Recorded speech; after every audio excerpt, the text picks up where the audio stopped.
Querido Alejandro Cuevas, muy buenas. ¿Qué hay, Agustín? ¿Qué tal? Hoy me has traído aquí un término que yo te confieso no había oído hasta que me lo has dicho.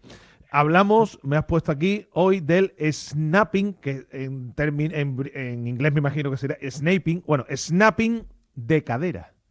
Te A confieso ver, que no había oído hablar del asunto.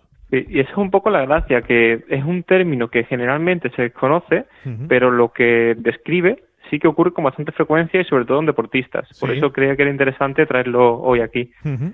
Y bueno, pues básicamente snap vendría a ser un pequeño salto, ¿de acuerdo? El snapping de cadera viene a ser una alteración de los tejidos tendinosos, ahora te daré más detalles, Ujú. que producen un pequeño saltito cuando flexionamos la cadera principalmente y incluso todavía con más frecuencia, no tanto al flexionarla, sino al bajar la cámara lenta hacia abajo, es decir, resistiendo la vuelta a la posición neutra.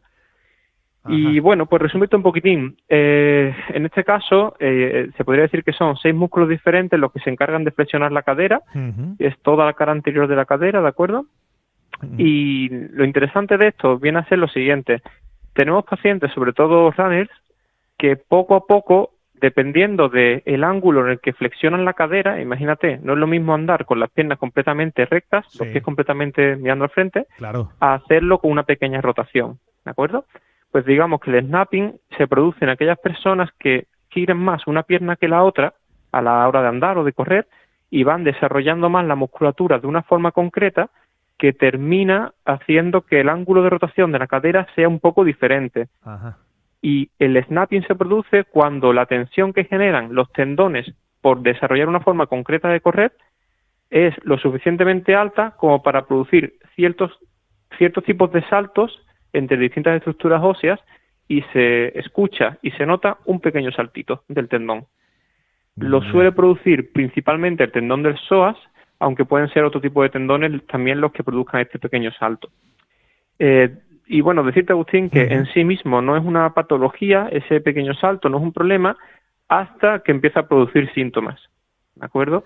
Digamos que el hiperdesarrollo de cierto tipo de músculos flexores de cadera Sí. puede llevar a cabo también consigo que otros músculos más importantes incluso que los primeros no trabajen tanto, y aunque es una forma diferente de andar o de correr, hay pacientes donde finalmente sí que le termina dando cierto tipo de síntomas, y en estos casos el tratamiento consiste principalmente en fisioterapia. Ujú. Y la fisioterapia iría encaminada a intentar enseñar al paciente cómo controlar el movimiento de la cadera, Ujú. con en un inicio movimientos muy sencillos y de movilidad, y poco a poco irlos complicando, por así decirlo, ir aumentando la carga para en un inicio quizás hacer una serie de ejercicios en cuadrupedia, mejorando la cantidad de movimiento de la cadera, mejorando la disociación del movimiento de cadera y el movimiento de lumbares, es decir, saber distinguir que se mueva una zona sin que implique el movimiento de la otra, ¿de Ujú. acuerdo? Ujú.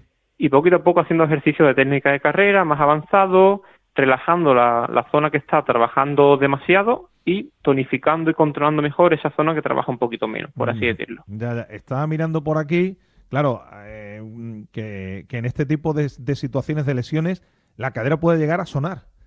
La Sí, cadera, claro, el que snapping como tal es el sonido, eso es, o se sea, es el siente, salto y el sonido. eso que me imagino que es, digamos, entre comillas, fácil bueno, pues de comprobar lo que hay ahí, ¿no? Claro, a ver, básicamente, entiéndeme, el snapping, el sonido se producirá sobre todo en una persona, imagínate que está tumbada boca arriba, Sí, levanta una pierna sí. y cuando la deja caer, suena. ¿De acuerdo? Cuando la deja caer Vale, lentamente, resistiendo ese movimiento. perfectamente explicado. Ya, ya, Y ya. básicamente lo que ocurre es que la tensión que generan estos tendones Ujú. va haciendo que poco a poco, conforme va pasando de un huesecito a otro, de una zona de un hueso a otro, como haya mucha tensión, suene un poquitín, simplemente. Y es lo que te comentaba al inicio. El sonido en sí no es patológico, no es un Ya, problema, no es una enfermedad, no es una ya. lesión, pero puede desencadenar a largo plazo, digamos, una serie de alteraciones del movimiento que sí pueden llegar a ser lesivas. E incluso en estadios más avanzados se encuentran incluso articulaciones de cadera con menos movilidad de la habitual, sobre todo en rotación y en flexión. ¿De acuerdo? Ya, ya, ya. Sería un poquitín el resumen. Sí. Alejandro, te iba a preguntar a algún, me imagino que, no lo sé, sí, lógicamente ya te digo que no había oído nunca el término este, pero una vez que lo has explicado, Ujú. ¿hay deportes especialmente proclives a tener o a producir este tipo de lesiones? Los de especialmente giros más bruscos o violentos de cadera.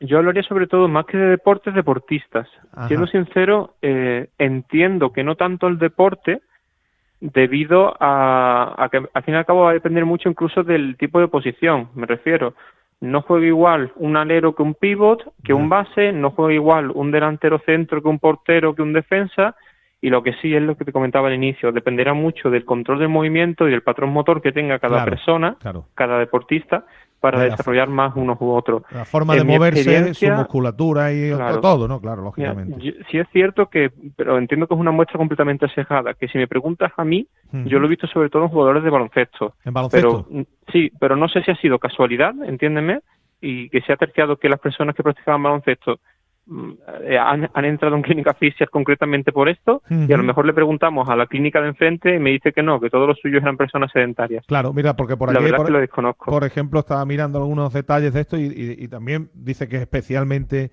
que las incidencias se producen especialmente, por ejemplo, en gente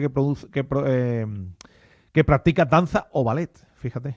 Vale, sí es cierto que nosotros no recibimos demasiado muestras de bailarines en este caso. Claro. O sea, son algo más puntuales. Es más medicina deportiva lo vuestro, ¿no? Que otra cosa también. No, a ver, también se considera, este tipo de artes también se considera deporte como tal, incluso. Y lo único que, al fin y al cabo, también por boca a boca, a uno le va llegando un tipo de perfil de paciente concreto, y cuando eres bueno haciendo algo, pues al final te derivan ese tipo de población de pacientes, simplemente. Bueno, pues nada, no sé si te queda algo más que añadir. Yo hasta donde tú me digas. Yo por mí creo que está bien. Pues muy bien. El próximo lunes volvemos a hablar. Así será. Un abrazo, buena semana. Un abrazo, buena semana.